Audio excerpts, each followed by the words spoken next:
battaglia. La procura ha disposto l'autopsia sul corpo della barista, mentre gli inquirenti stanno esaminando PC e telefono del 34enne arrestato per il delitto. Siamo rimasti molto sorpresi dal suo gesto. A parlare è Carola Tozzini, dirigente della psichiatria di Conegliano, che in passato aveva in cura il 34enne arrestato. Fatto gravissimo che deve spingerci ad una riflessione sulla gestione dei malati psichici, così il prefetto di Treviso Maria Rosaria Laganà sul delitto di Moriago. Sull'omicidio di Elisa il commento del direttore di Media Nord-Est Luigi Baccialli: serve un DDL per le persone con problemi psichici, dalle nostre emittenti l'impegno per capire come fermare questo fenomeno. Forse una fuga di gas, la causa dell'esplosione nella notte a Breda di Piave che ha raso al suolo un'abitazione, feriti 2 anziani coniugi, grave la donna di 87 anni. Al carcere di Sant'Abone, in mattinata alla festa provinciale della polizia penitenziaria, è stata l'occasione per fare il punto sulla gestione della pandemia nell'ultimo anno e mezzo. A Palazzo Foscolo a Oderzo prosegue la permanente con le opere dello pittorgino Alberto Martini e aperta al pubblico la collezione Attilia Zava Museo del Vetro. Buonasera e ben ritrovati con l'edizione trevigiana dei telegiornali di Antenna 3. In primo piano anche questa sera l'omicidio di Elisa Campeol ieri a Moriago della Battaglia. La procura ha disposto l'autopsia sul corpo della giovane barista. Intanto gli inquirenti stanno esaminando PC e telefono del 34enne arrestato per l'omicidio. Ha inferto Elisa 20 coltellate, poi ha riposto la lama nello zainetto e si è presentato per costituirsi alla caserma dei carabinieri di Valdobbiadene, trovandola chiusa. Determinato a raccontare quello che aveva fatto, ha telefonato. La chiamata, deviata al 112, è stata ricevuta da un operatore che, resosi subito conto della gravità della situazione, ha allertato i colleghi. Si aggiungono dettagli sconcertanti alla ricostruzione dell'omicidio in riva al Piave della 35enne di Pieve di Soligo Elisa Campeol, uccisa con un coltello che Fabrizio Biscaro, 34 anni, di Col San Martino, aveva comprato la sera prima nel centro commerciale di Valdobbiadene. Si è allontanato dal lavoro alle 7:30 del mattino, martedì, a Follina, senza dare spiegazioni, senza rincasare, dormendo in macchina, passando l'indomani a comprare dei gratta e vinci al tabaccaio. I genitori si sono presentati dai carabinieri per denunciarne la scomparsa, ma quando l'hanno rivisto ieri pomeriggio era già accusato di omicidio. Il giovane è ora rinchiuso in carcere a Sant'Abona. È stato portato ieri sera, a tarda ora, ovviamente adesso nella sezione di transito di quarantena precauzionale Covid, ed è a disposizione, come in questi casi, dell'autorità giudiziaria da cui dipende in tutto e per tutto della sua gestione.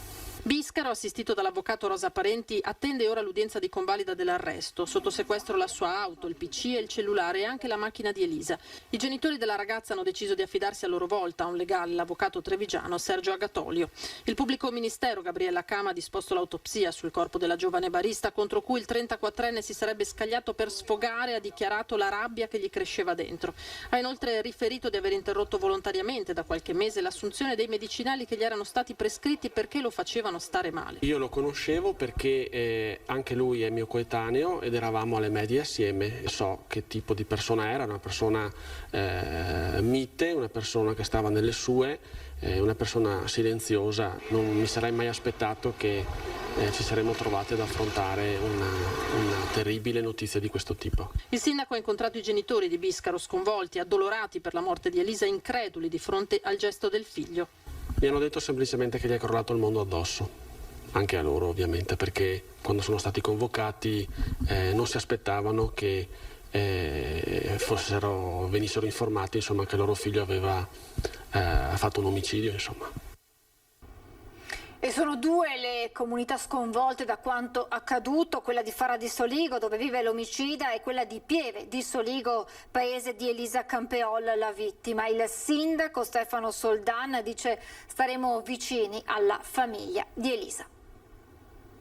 La famiglia di Elisa Campeol si è chiusa nel silenzio e nel dolore. Troppo difficile pensare a quello che è accaduto, ad una tragedia immensa, senza un perché. Una famiglia provata, la sorella, il padre, la madre, sinceramente affranti, inconsapevoli ancora, cioè non avevano ancora realizzato ieri la perdita della figlia. Elisa andava spesso a prendere il sole in quella zona, giornate di relax e tranquillità fino a ieri. Un aneddoto che mi ha detto la madre: proprio quel giorno non era con lei il cane di fiducia perché si era ferito a una zampa, quindi aveva preferito lasciarlo a casa. Forse se c'era insieme a lei questo cagnolino magari poteva esserci un epilogo diverso.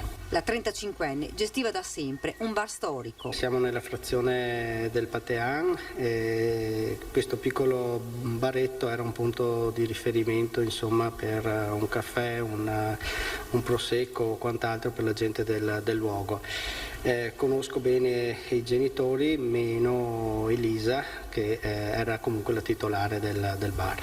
La comunità sotto shock si è stretta attorno alla famiglia di Elisa. La titolare dell'edicola vedeva sempre il papà. Mi sono reso conto che era lui per il giornale, che c'è la foto di lui, sì, mi dispiace tantissimo.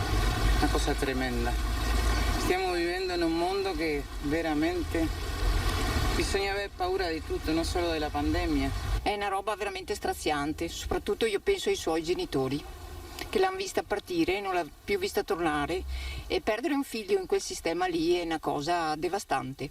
Una vicenda che lascia senza parole, davvero. Tra i cittadini ora c'è paura. Avere paura se lo aveva anche prima, però adesso con quello che è successo, soprattutto perché si è sentito che era una persona che non conosceva neanche, una persona che ha avuto magari un raptus, così fa anche un po' pensare. Lei andrebbe a prendere il sole adesso o ha paura? Ho paura, non andrei proprio. Fatto gravissimo che ora deve spingerci ad una riflessione sulla gestione dei malati psichici, così il prefetto di Treviso, Maria Rosaria Laganà. Si tratta veramente di un fatto gravissimo, ma che si è sviluppato in una situazione di assoluta casualità e che comunque ripropone il tema grandissimo del disagio psichico, che è un fenomeno difficilmente controllabile se non da chi segue evidentemente le singole persone, e bisogna interrogarsi infatti non soltanto sull'efficacia delle cure, ma anche sul fatto che queste cure vengano effettivamente svolte, altrimenti avremo delle mine vaganti. Ovviamente questo col beneficio poi che tutto quello che in questo momento sta emergendo venga verificato. Poi ecco, ovviamente un abbraccio alla famiglia, perché perdere una figlia in queste condizioni, con queste modalità, è assolutamente non solo doloroso, ma veramente difficile da accettare. È un caso che ha fatto venire in mente l'episodio di Marta Novello a Marocco di Mogliano, no? Infatti, quindi un disagio, peraltro persone che già avevano questa situazione, quindi neanche da legata a fatti contingenti, e che quindi appunto, come dicevo, richiede una riflessione proprio su quelle che è appunto tutto il fenomeno delle difficoltà mentali di fronte alle quali spesso le famiglie sono un po' anche lasciate sole, con interventi limitati da poter porre in essere, e quindi anche per quanto riguarda chi poi gestisce la sicurezza del territorio difficile da intercettare. Siamo rimasti molto sorpresi dal suo atto. A parlare Carola Tozzini, dirigente della psichiatria di Conegliano. Fabrizio Biscaro, il 34enne accusato dell'omicidio di Elisa Campeola, era stato in cura alcuni anni fa presso i servizi di Pieve di Soligo. Una lucida follia. Le parole di Fabrizio riecheggiano come un grido silenzioso. Ero animato dalla rabbia. Lui, che era stato in cura per problemi psichiatrici, che aveva terminato il percorso, ma che negli ultimi mesi aveva dato qualche segnale, aveva compiuto atti autolesionistici. Un grido inascoltato. Ora sarà la procura, saranno gli inquirenti a stabilire perché sia accaduto tutto questo. Sarà appunto cura di chi in questo momento ha contatti con Fabrizio o li avrà in futuro specialistici, capire come mai possa essere successo quello che è accaduto. In cura, ci spiega la dottoressa Tozzini, era stato diverso tempo fa. In passato è stato in cura presso i servizi dell'OC Psichiatria Pieve di Soligo del Dipartimento di Salute Mentale di Treviso. La tragedia è arrivata come un tornado anche qui a Conegliano. Vi aspettavate un atto così feroce da parte di Fabrizio?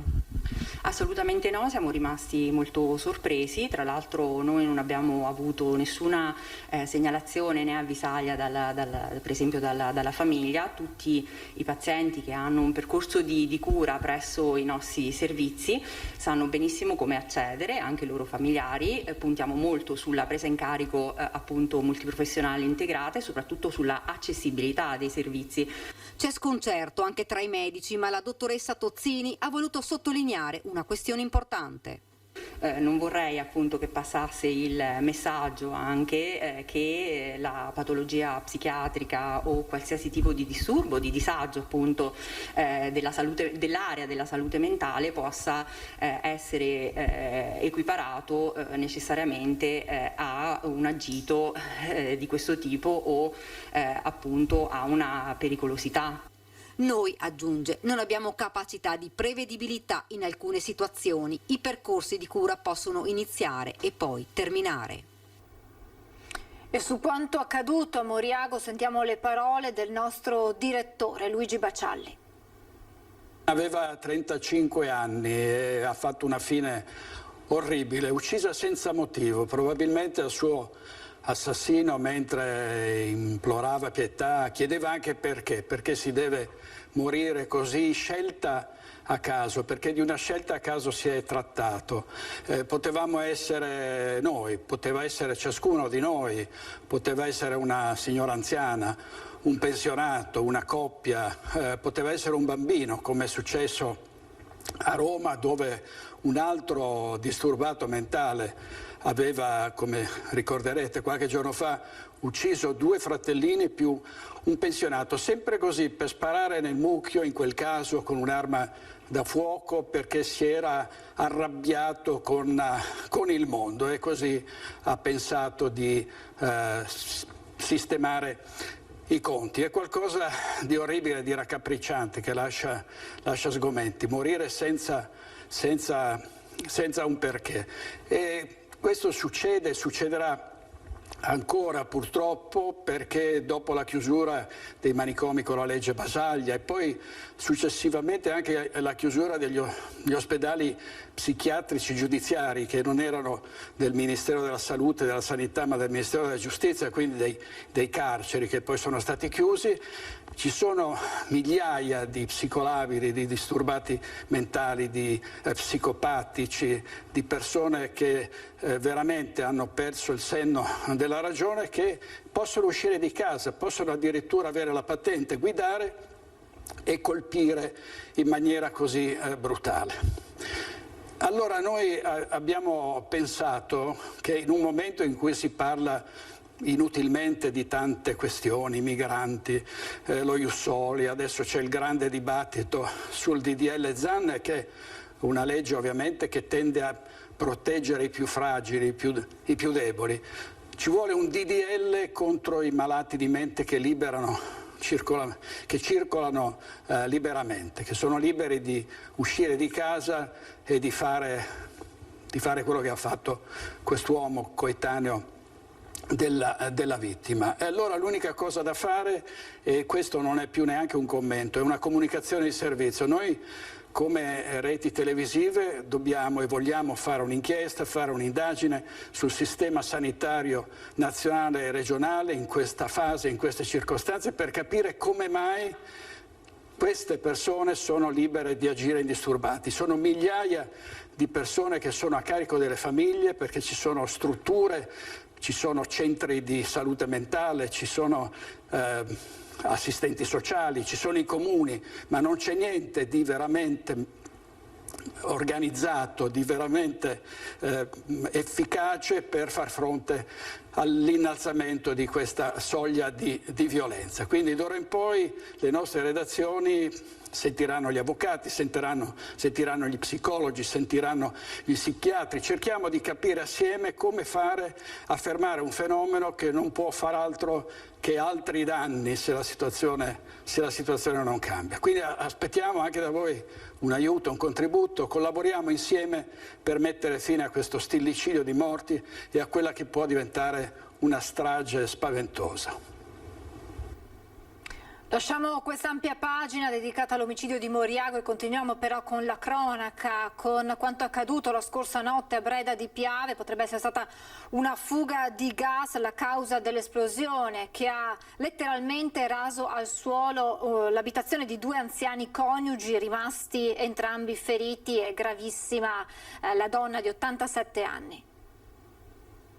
Io ho sentito il botto alle 4, che ero a letto, ho fatto un sussulto, proprio un colpo forte e niente, mi sono alzata, ho guardato fuori. Ed ecco quel che resta della casa dei vicini, qui a Breda di Piave, in via Levada 7, superati i campi di colture, alla fine di questa lunga stradina bianca, soltanto macerie, con Alessandrina Piovesano, 87 anni, in gravissime condizioni, in seguito alle lesioni traumatiche riportate anche negli organi interni, per l'ustione su quasi il 90% del corpo. Ferito, ma sembra non in modo altrettanto grave, anche il marito, Aldo De Biasi, 90 anni, il prossimo lunedì. I coniugi non vivevano più al primo piano, ma si erano trasferiti al piano terra. La signora Alessandrina alle 4 del mattino ha sete.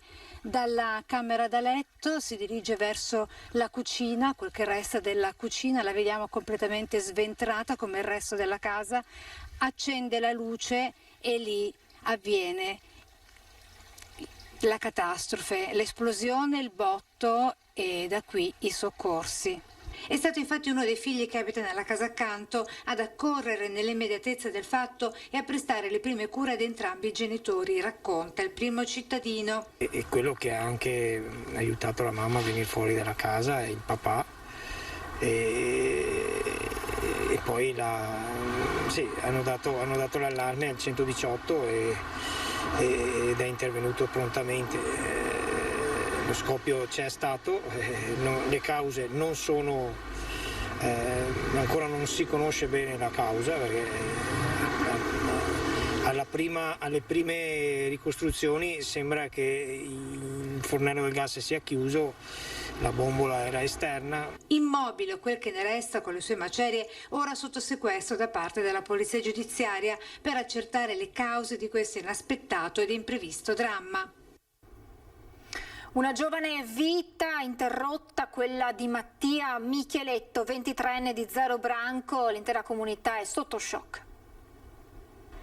Non ci sono parole per descrivere quello che insomma tutta la comunità in questo momento sta provando. L'unica cosa insomma che tutti noi possiamo fare è di abbracciare la famiglia e di essere vicino al papà, alla mamma, alla sorella e al nipotino, come se fossimo tutti una grande famiglia. È l'abbraccio di un'intera comunità quello che avvolge idealmente la famiglia di Mattia Micheletto, 23enne di Zero Branco, morto nella notte tra martedì e mercoledì nella sua abitazione. Il giovane era stato dimesso da poco dall'ospedale Cafoncello di Treviso, dove aveva trascorso qualche giorno di ricovero. Mattia, dopo aver studiato all'alberghiero, lavorava al ristorante alla Pasina di Dosson di Casier, ma in paese era molto conosciuto anche perché figlio di Mario, presidente della Polisportiva, con il quale il sindaco si è subito messo in contatto. Non ci sono parole in questo momento, né da parte sua né da parte mia, quindi siamo solo così sentiti. È stata una telefonata di grande emozione, ma non ci sono parole,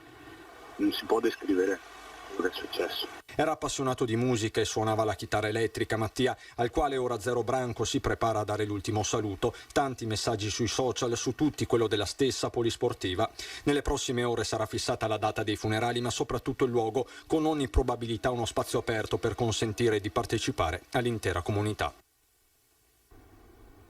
Adesso noi ci fermiamo per qualche istante di pubblicità, tra poco.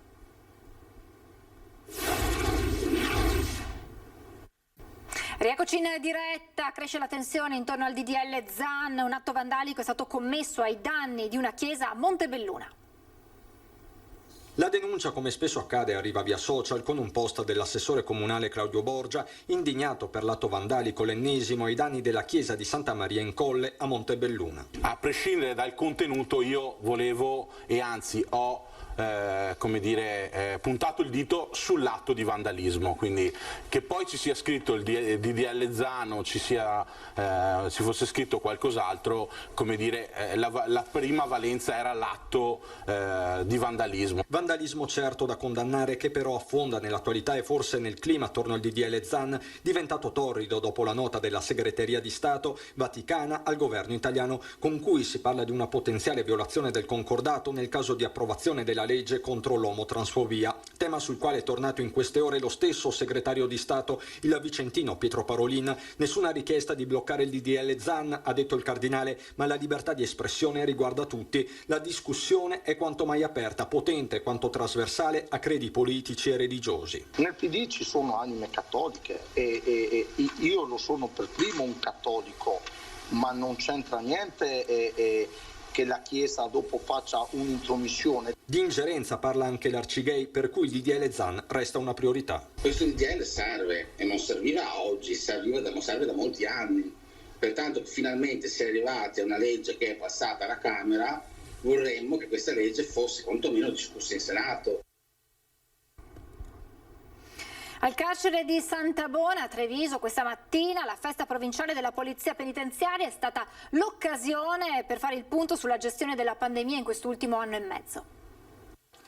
Nessun contagio tra i detenuti, una decina di casi tra le guardie, ma nessun focolaio significativo. La festa per i 204 anni dalla fondazione del Corpo di Polizia Penitenziaria è anche l'occasione per fare il punto sulla gestione della pandemia nella casa circondariale di Santabona, dove a marzo scorso c'erano state tensioni e vere e proprie proteste, seppur pacifiche. Parlando con la popolazione detenuta si è raggiunto un livello di consapevolezza e di rispetto delle scelte che sono state fatte, in quanto sono state comprese nella loro essenza, cioè la tutela stessa della comunità. È stato il dialogo costante con i detenuti, spiega il comandante della Polizia Penitenziaria di Treviso, a fare la differenza, e soprattutto l'aver garantito i colloqui, seppure da remoto, con i familiari. Ben 1672 le videochiamate effettuate da gennaio a oggi. Noi siamo riusciti a garantirli grazie soprattutto all'abnegazione di buona parte del personale di Polizia Penitenziaria, che ha garantito i servizi di colloqui in maniera informatica e telematica come Skype e WhatsApp.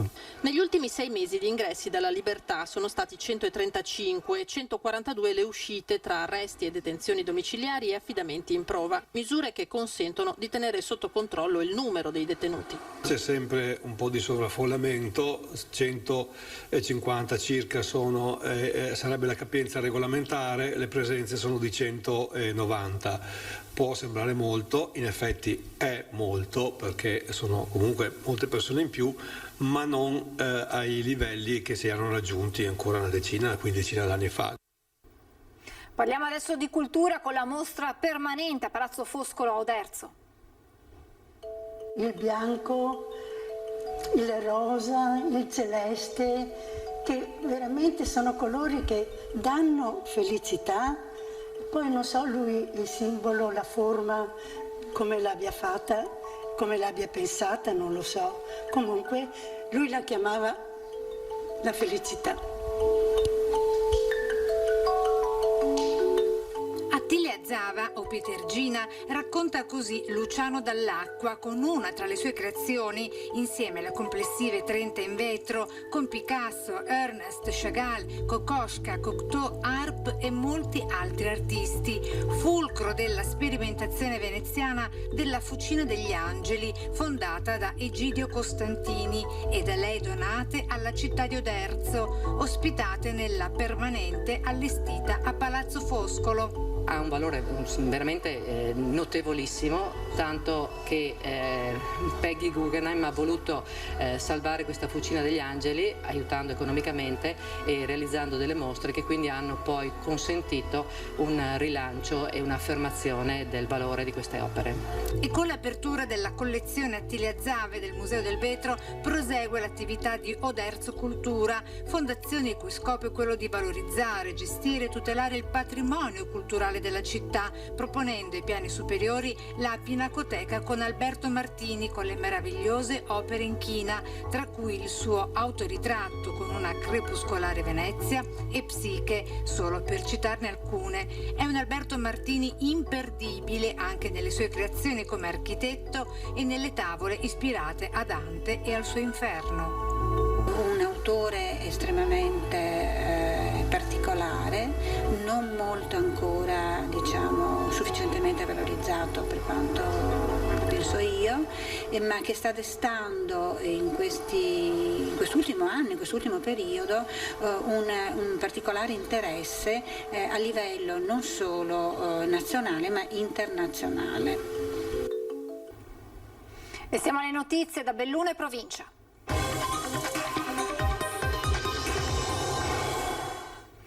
In primo piano il protocollo firmato da Comune di Feltre, Confidi di Confcommercio e Confartigianato e da 3 istituti di credito per sostenere chi opera sul territorio. Nuovo ossigeno per le partite IVA feltrine grazie a un protocollo firmato da Comune, Confidi, Confcommercio e Confartigianato e 3 istituti di credito. Arrivano infatti prestiti da 10 a 25 mila euro con un tasso fisso dello 0,7% per dare liquidità o come strumento per nuovi investimenti. Auspico che questo sia l'inizio di un percorso, oltre che di condivisione tra tutti noi come abbiamo visto oggi, anche tra le imprese e soprattutto un punto di partenza non solo per un aiuto volto a superare la crisi, ma anche proprio un primo passo per la costruzione di aziende solide che guardano al futuro con coraggio, determinazione e anche liquidità. Ma diciamo che i confidi fanno un po' da pivot tra elemento di raccordo tra il comune, le imprese, le banche e quindi fanno in modo di agevolare le istruttorie delle imprese che presentano la domanda, perché il merito di credito va sicuramente valutato. Il Comune ha stanziato 40.000 euro, un volano che si vorrebbe mettesse in moto finanziamenti per un volume di quasi $500.000 di euro. Un risultato reso politicamente possibile dalla collaborazione tra maggioranza e opposizione che hanno lavorato insieme per alleviare gli effetti della pandemia sui cittadini. Capite che per noi è un orgoglio aver siglato un accordo integrato tra Confartigianato, Confcommercio, Confidi, banche e amministrazione comunale, perché riteniamo che oltre all'aiuto, e questo è sicuramente un aiuto concreto, dobbiamo dare anche input e fiducia alle imprese perché inizino anche a ripensare, a reinvestire su se stesse e quindi ipotizzare un futuro sicuramente migliore. Intervento ieri sera, poco dopo le 23, del soccorso alpino per una turista lettone partita dal lago di Braies che aveva comunicato al rifugio Biella di essersi persa. Fortunatamente attorno all'1 di notte la donna è stata ritrovata illesa dalla squadra in salita sopra il lago e l'allarme è rientrato. Sono iniziati i lavori ai Serrai, ad annunciarlo il sindaco di Rocca Pietore, Andrea De Bernardin. Sono ripresi i lavori ai serrai devastati da Baia. Nel cantiere si è ricominciato togliendo il materiale instabile in modo a consentire alle squadre di operare in tutta sicurezza e realizzare 2 piste di servizio, come ci spiega il primo cittadino di Rocca Pietore, nel cui comune si trovano i serrai. Pista di cantiere che parte dalla strada alta che va verso Margaciapela e arriva giù all'imbocco dei serrai dove c'è l'infopoint, per evitare ai mezzi di passare in mezzo al borgo di Sottoguda. Pista di cantiere in mezzo alla gola per permettere ai mezzi di andare avanti e indietro e soprattutto i lavori di disgaggi sui versanti alti per capire se ci sono zone di pericolo per quelli che devono lavorare sotto. I ritardi vengono ammessi dall'amministrazione comunale, ma si sottolinea come le cause siano da imputare a fattori esterni, quale la pandemia e l'alluvione dell'agosto 2020, che hanno non solo bloccato i lavori, ma distrutto gran parte di quanto già realizzato. Indubbiamente possiamo essere accusati di ritardo, 10 giorni di ritardo, possiamo essere condannati, possiamo essere criticati, possiamo essere anche bestemmiati da parte dei detrattori, ma questo era previsto e questo stiamo facendo. Quindi spero che i lavori possano proseguire senza grosse difficoltà, che la meteorologia ci aiuti e non ci faccia arrivare grosse cose addosso, e speriamo che sia una buona estate sia di lavori che di lavoro per le attività. Per la rinascita dei serrai sono stati stanziati 9 milioni di euro che serviranno per un restyling generale del sito distrutto da Vaia e soprattutto per la messa in sicurezza del borgo di Sottoguda. Si realizzeranno scogliere, ponti, argini, si installeranno briglie e si costruiranno passerelle. I serrai non torneranno purtroppo mai più quelli di un tempo, ma saranno ugualmente affascinanti e fruibili in tutta sicurezza. Si tratta infatti di una gola stupenda, ma l'interesse primario resta comunque difendere la popolazione e il centro abitato da nuove possibili calamità, quali alluvioni e smottamenti. Ed è tutto, vi lascio le previsioni meteo, grazie per essere stati con noi, buona serata.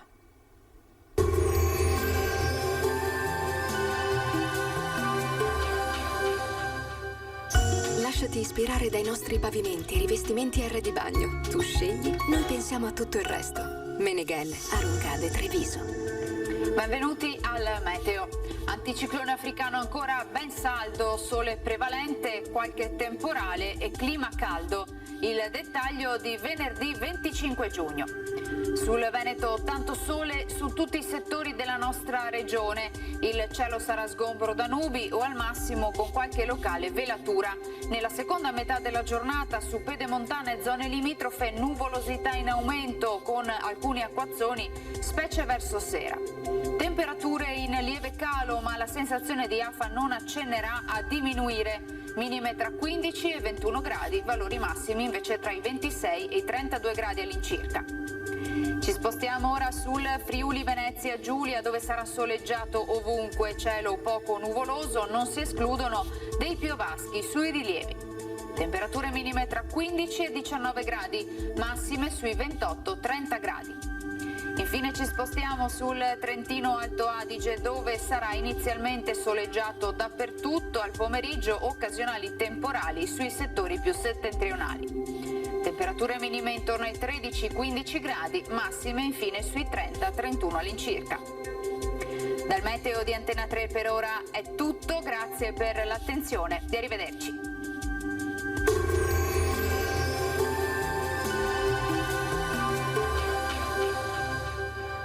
Lasciati ispirare dai nostri pavimenti e rivestimenti R di bagno. Tu scegli, noi pensiamo a tutto il resto. Meneghel, Aruncade, Treviso.